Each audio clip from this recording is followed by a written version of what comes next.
Bonjour à toutes et à tous et bienvenue dans l'édition de la mi-journée sur Espoir 47. Voici les titres. La GIZ, à travers son programme Prodégol, se propose de réhabiliter les services de communes sur toute l'étendue du territoire. C'est dans ce cadre que la commune d'Autone 1 a remis officiellement ses sites à l'organisation allemande. Le programme de gratuité des consultations prénatales par la femme togolaise expliqué à la population, ceci à travers une journée entamée par le ministre de la Santé dans la région centrale. Hors de nos frontières, début de la grande campagne de vaccination anti-Covid aux États-Unis, un défi logistique inédit entamé ce dimanche alors que la barre des 300 000 morts sera bientôt franchie dans le pays. Et nous finirons cette édition avec l'actualité sportive sur le plan national. L'honorable Meigna Singbe est le président du club sportif ASCO FC de Kara. Merci de nous choisir pour vous informer. Le ministre en charge de la Santé est en tournée de sensibilisation et d'explication sur le programme de gratuité des consultations prénatales par la femme togolaise. Le ministre et sa suite ont débuté la tournée par la région centrale, d'où notre correspondant régional Jérémy Kobilé nous fait le point. Le ministère de la Santé, de l'Hygiène publique et de l'accès universel aux soins a organisé une rencontre d'échange avec les leaders communautaires sur le programme de gratuité mis en place par le gouvernement. Cette tournée qui débute par la région centrale a pour objectif d'amener ces leaders communautaires et acteurs de terrain à s'investir dans la mise en œuvre de ce programme. Le chef de l'État nous a instruit de faire une tournée dans toutes les régions pour échanger avec les acteurs locaux, que ce soit les préfets, les élus locaux, les associations de femmes et bien sûr les agents de santé, échanger sur le contenu, les tenants, les aboutissants de ce programme de gratuité de prise en charge de la femme enceinte. Et donc l'idée c'est de recueillir leurs avis après leur avoir exposé les grandes lignes, ma collègue et moi, les grandes lignes du programme, et de recueillir donc leurs avis, leurs questions, leurs interrogations pour déterminer les meilleurs facteurs permettant la réussite de ce programme-là. Ces participants saluent l'initiative prise par le gouvernement pour la sauvegarde des vies humaines et promet de mettre en pratique ce projet. Cette tournée suscite à nous, les maires du Togo, une motivation à l'endroit de nos populations. Merci beaucoup. Tout ce qui nous enchante, c'est que nous avons pris à bras le corps cette tournée et que nous allons faire la sensibilisation et montrer à la population qu'il y a une couverture santé, d'abord pour School Assure, et une couverture santé pour la femme, et que toute femme en donnant la vie ne doit pas mourir. Et tous ces apports-là vont être inclus dans le draft initial, ce qui permet que lors de la mise en œuvre, nous aurons réuni toutes les chances de notre côté pour réussir ce programme-là. La réussite dépend étroitement de l'implication de tous les acteurs. Ce n'est pas seulement aux agents de santé d'intervenir pour la réussite du programme. Il faut que tous les acteurs, les bénéficiaires, les élus locaux, les associations féminines, tout ce monde-là peut avoir un rôle à jouer pour la réussite du programme. Et nous avons été heureux que les gens en aient pris conscience et se sont montrés totalement volontaristes. L'initiateur attend que ceux-ci prennent des dispositions et portent l'information à leur tour à la population sur les différents projets et programmes de gratuité. Dans sa logique d'accompagner les communes dans le processus de décentralisation, la GIZ, à travers son programme Prodégol, se propose de réhabiliter les services des communes sur l'étendue du territoire. Jeudi dernier, c'est la commune de Autone 1 qui a donc remis officiellement ses sites pour rénovation. Le compte rendu avec Bracoulien Dabré, notre correspondant dans la région des Savanes. La commune de Thône 1 a remis officiellement au programme décentralisation et gouvernance locale Prodégol des sites pour la réhabilitation et la rénovation du bâtiment abritant les administrations communales ce jeudi 10 décembre 2020 au cours d'une cérémonie tenue dans son hall d'attente. Autre chose, permettez que je dise un sincère merci au programme Prodégol GIZ pour avoir permis qu'aujourd'hui notre rêve soit devenu une réalité. Depuis notre arrivée, nous avions appris que la GIZ se proposait de nous réhabiliter le bâtiment de la mairie. Mais aujourd'hui, ils sont là pour le contrat. Vous avez très bien vu que nous avons fait le contrat. Ce qui signifie que très incessamment dans le contrat, le contenu du contrat nous dit que déjà le 11 janvier, les travaux vont commencer. 5, c'est le nombre de mois qu'aura l'entreprise recrutée par le programme pour réhabiliter le bloc administratif et technique de la commune de Thône 1, la petite salle de spectacle Robert Cornevin et les locaux du bureau du citoyen. Ma société TIBTP est en charge des travaux de rénovation des bâtiments de la mairie ainsi que les bâtiments annexes. En grosso modo, ce n'est pas de nouvelles constructions, c'est des travaux de réhabilitation et de rénovation. La conscience des travaux, nous avons le revêtement au sol, comme on m'a parlé, le carrelage à refaire, certaines toitures à enlever au niveau de la salle de clôture, je pense bien. La toiture à refaire, nous allons reprendre les portes, l'électricité, la climatisation. Donc, tous les bâtiments qui seront rénovés concernent les gros œuvres. Une partie et l'ensemble du second œuvre. Le second œuvre, c'est la toiture, l'électricité, la climatisation, la plomberie, le revêtement au sol. En grosso modo, c'est le travail qui a été confié à ma société pour une durée de 5 mois. Un processus déclenché depuis un moment avec l'identification des sites par les techniciens de la commune et l'entreprise contratante aboutit à des réhabilitations qui démarrent le 11 janvier prochain. Nous sommes là pour améliorer la condition de vie de la population. Aujourd'hui, on parle du bureau du citoyen qui sera aménagé. Cela va permettre à tout citoyen de notre commune. Vous allez voir notre centre Cornevin. Des fois, nous avons des rencontres de plus de 20 personnes. Pour cause de Covid, difficilement, on arrive à trouver un endroit. Mais très incessamment, nous aurons le grand hall qui sera aménagé et cela va nous permettre les rencontres très faciles. Et déjà, le 15 décembre 2020, les services communaux seront transférés au bureau de la préfecture de Thône pour continuer de servir les populations. Au total, 10 communes identifiées selon leurs besoins bénéficient du même accompagnement du programme décentralisation et gouvernance locale Prodégol. Le siège de l'Office togolais des recettes OTR a servi de cadre vendredi dernier à une conférence débat sur le thème « Le harcèlement en milieu professionnel ». L'initiative est de l'association Africa Femmes Initiative Positive AFID branche Togo. Le compte rendu avec Yao Kamaki.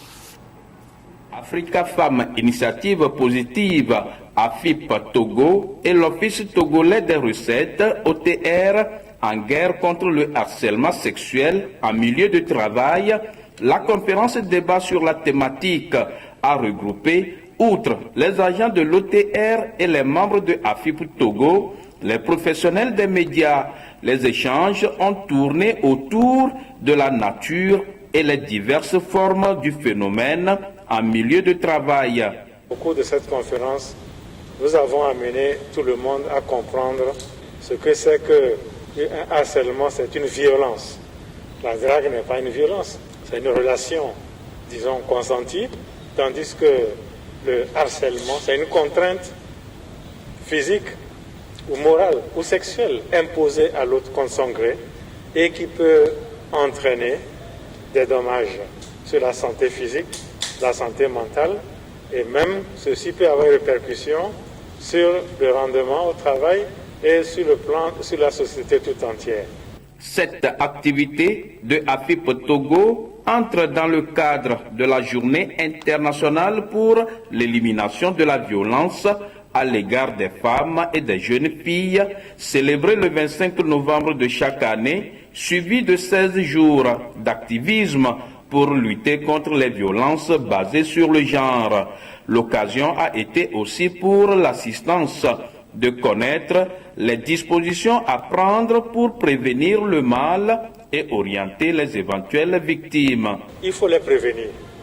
Et prévenir vaut mieux que guérir. Et je pense que vous, les médias, vous avez un rôle indispensable. C'est d'informer. Parce que beaucoup de gens n'ont pas le même niveau de compréhension que vous. Et donc, il faut sensibiliser la population sur ce phénomène et surtout des conséquences juridiques que cela peut aboutir. Il faut que les gens comprennent ce que c'est. Deuxièmement, je pense qu'il faut former aussi les employés et les employeurs à cette notion. Et théoriquement, toutes les structures, tous les cadres de travail devaient avoir un guide qui nomme ces violences, qui donne des cadres dans lesquels les plaintes peuvent se poser et surtout les moyens de les gérer, de les dénoncer et surtout de prendre en charge les victimes. Par cette conférence débat, l'AFIP Togo et l'OTR lancent une plaidoirie pour une meilleure ambiance entre les hommes et les femmes sur leur lieu de travail. La Société de services conseil de formation et de recherche a organisé une conférence de presse vendredi à Lomé à l'occasion de la cérémonie de lancement de ses activités. Cette société propose une expertise multidisciplinaire, technique et stratégique de haut niveau basée sur les pratiques nord-américaines qui permettent de répondre aux enjeux d'affaires de ses clients dans un environnement incertain. Pierre Pouli, Octavio Alarou. FITADEC est une entreprise au service d'autres entreprises. Créée en mars 2020 et dont le siège est à Goya-Siyeye, FITADEC entend soutenir les acteurs économiques, accompagner la vision actuelle de transformation structurelle de l'économie togolaise. FITADEC a à sa tête une équipe d'experts, notamment de chercheurs et consultants en gouvernance, gestion de projets et gestion de risques, experts comptables, consultants en sciences de données, notamment en intelligence artificielle et consultants en technologie de l'information.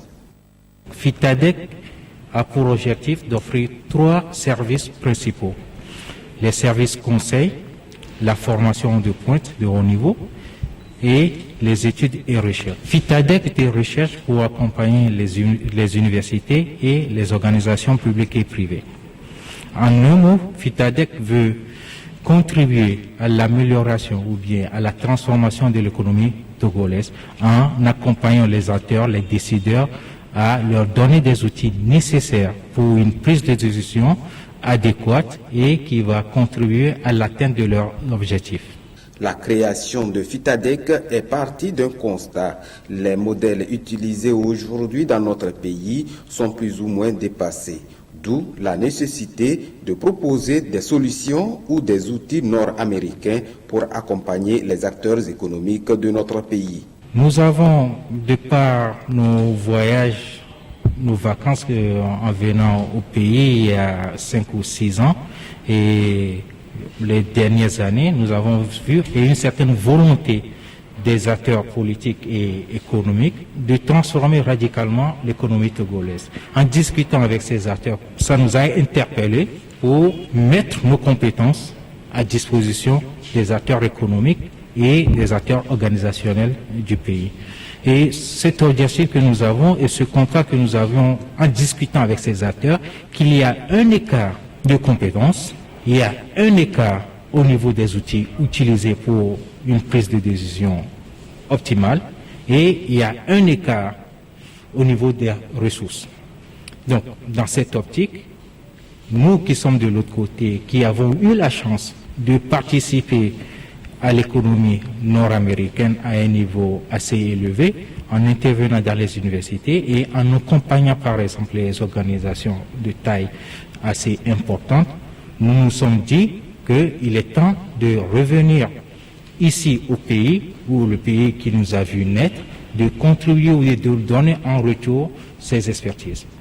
L'excellence, la transparence, l'intégrité, l'imputabilité et l'innovation sont les valeurs cardinales qui gouvernent les services de FITADEC. L'actualité hors de nos frontières à présent, Toumour, ville du sud-est du Niger, attaquée par le groupe islamiste Boko Haram. 27 personnes ont perdu la vie et les dégâts matériels sont importants. C'est le chaos à Toumour, ville du sud-est du Niger. Après l'attaque perpétrée contre la localité par Boko Haram, elle a coûté la vie à 27 personnes sur le plan matériel, des maisons détruites, le marché central et de nombreux véhicules incendiés. Notre localité a été abandonnée par le gouvernement local. Ce n'est plus un endroit paisible. Boko Haram nous a perturbés. Nous demandons au gouvernement de nous ramener sur la terre de nos pères. La localité de Toumour a été détruite à 60% selon les autorités. Elle est située dans la région de Difa qui abrite, selon l'ONU, 300 000 réfugiés qui ont fui les exactions des groupes djihadistes. Nous sommes fatigués de vivre à Difa au Niger. Nous sommes en difficulté. Nous sommes préoccupés par la faim. Il n'y a pas de terre cultivable pour nous, pas de commerce. On n'a rien à faire ici. Suffisant pour susciter le désir du retour au bercail, l'assaut de samedi contre la ville de Toumour est intervenu à quelques heures du démarrage des élections municipales et régionales au Niger. Le président congolais Félix Tshisekedi est attendu ce lundi devant le Parlement pour un traditionnel discours sur l'état de la nation. Ceci quelques jours après l'éviction de Janine Bamouda du perchoir. Le président congolais Félix Tshisekedi devrait tenir ce lundi un discours sur l'état de la nation devant les deux chambres du Parlement réunies en congrès suite à la clôture de la session parlementaire de septembre. Ce discours très attendu du chef de l'État congolais intervient après celui du dimanche 6 décembre dernier à l'issue des consultations qu'il avait initiées au Palais de la Nation. Félix Tshisekedi avait alors pris la décision de sonner la fin de la coalition FCC-Cash, présentée par certains comme étant un véritable blocage pour le fonctionnement normal des institutions, et la nomination d'un informateur à même d'identifier une nouvelle majorité parlementaire. Une prise de position ouvertement critiquée par le rassemblement des partis proches de l'ancien président Joseph Kabila, qui ont assisté impuissants jeudi dernier à l'éviction de la présidente de la Chambre basse du Parlement, Janine Mabouda Lioko. C'est dans ce contexte tendu que plusieurs observateurs estiment que le président Félix Tshisekedi devrait prononcer un discours appelant au calme et faire un état des lieux de sa stratégie politique. Le chef de l'État kenyan Uhuru Kenyatta et le Premier ministre éthiopien Abiy Ahmed ont inauguré un poste frontalier à Moyat, une ville située entre les deux pays. L'infrastructure se veut stratégique et entend contribuer à développer les échanges entre les deux États voisins. Lancement du poste frontière à guichet unique de Moyal. Le président Uhuru Kenyatta et le premier ministre éthiopien Abiy Ahmed se sont rendus à Moyal, ville située entre le Kenya et l'Éthiopie, pour inaugurer la nouvelle infrastructure destinée à favoriser les échanges commerciaux entre les deux pays. Le nouveau poste frontière contribuera également à stimuler le commerce frontalier. We are one people, one family. Nous sommes un peuple, un pays. Cette nouvelle infrastructure aidera les deux pays en termes d'affaires, de commerce et de tourisme. La nouvelle infrastructure réunira les deux familles et exploitera le potentiel et les opportunités d'affaires et d'économie. Pour sa part, le président Kenyatta a affirmé l'engagement du Kenya en faveur du développement de corridors économiques de transport qui assureront une connectivité transparente et amélioreront le commerce et la logistique dans la région, affirmant que les projets de transport contribueront à stimuler le commerce interrégional et à renforcer encore l'intégration régionale. En plus de faciliter le commerce entre les deux pays, ce poste frontière renforcera également les interactions entre nos peuples et créera une synergie et une unité d'objectifs. Nous devons travailler ensemble en tant que deux voisins pour faire face aux éléments qui vivent en nous et parmi nous et qui menacent la paix et la stabilité du Kenya et de l'Éthiopie. Nous devons travailler ensemble pour les éliminer. Pour les deux hommes politiques kenyans et éthiopiens, les habitants de Moyale ont un rôle clé à jouer dans le renforcement des liens entre le Kenya et l'Éthiopie. Outre le nouveau poste frontière, la route Awassa-Agehe, Mariam-Moyale, longue de 500 km, fait également partie du projet de route transafricaine et constitue un segment clé de transport Mombasa-Nairobi, Addis Abeba. Je vous l'annonçais dans les titres, c'est aujourd'hui, lundi, que les premiers Américains vont être vaccinés contre la COVID-19. Ce dimanche, des millions de doses ont été envoyées aux quatre coins du pays. Une opération logistique risquée car les vaccins doivent être conservés à moins 70 degrés Celsius dans de la neige carbonique.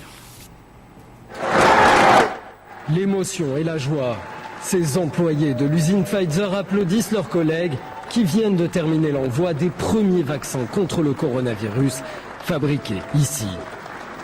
C'est le départ de la plus grande opération de distribution de vaccins de l'histoire des États-Unis et elle a un nom officiel, Warp Speed, c'est-à-dire vitesse de l'éclair. Après leur fabrication, ces vaccins sont conservés à moins 70 degrés. Ils sont ensuite stockés dans des cartons qui contiennent jusqu'à 4725 doses chacun, puis livrés aux deux plus importants transporteurs des États-Unis, FedEx et UPS. What a historical day for us. We're so proud. Dès ce lundi, les premiers vaccins devraient être disponibles dans les hôpitaux et les centres de vaccination américains. We're shipping 2.9 million doses of vaccine, so whenever they get them in arms, that's 2.9 million people getting vaccinated. Selon l'administration américaine, 100 millions de personnes devraient être vaccinées d'ici fin février, rien qu'avec les vaccins de Moderna et Pfizer. So we need to have immunized about 75 or 80% of the US population before herd immunity can really be established. We hope to reach that point between the month of May and the month of June. Mais le conseiller prévient, il faut qu'une majorité d'Américains acceptent de se faire vacciner. De son côté, le gouverneur du New Jersey dit s'attendre à un enfer dans les prochaines semaines. Malgré le début des vaccinations, il appelle les Américains à éviter les grands rassemblements familiaux pendant la période des fêtes. Retour en page nationale sport pour clore cette édition. Le club Association sportive de la COSA, ASCO FC de Kara, a tenu samedi dernier son congrès ordinaire électif. À la sortie de ce congrès, l'honorable Mé Nyasingbe a été placé à la tête des condonnants de la COSA. Le compte rendu de ce congrès avec Yves Aguemont.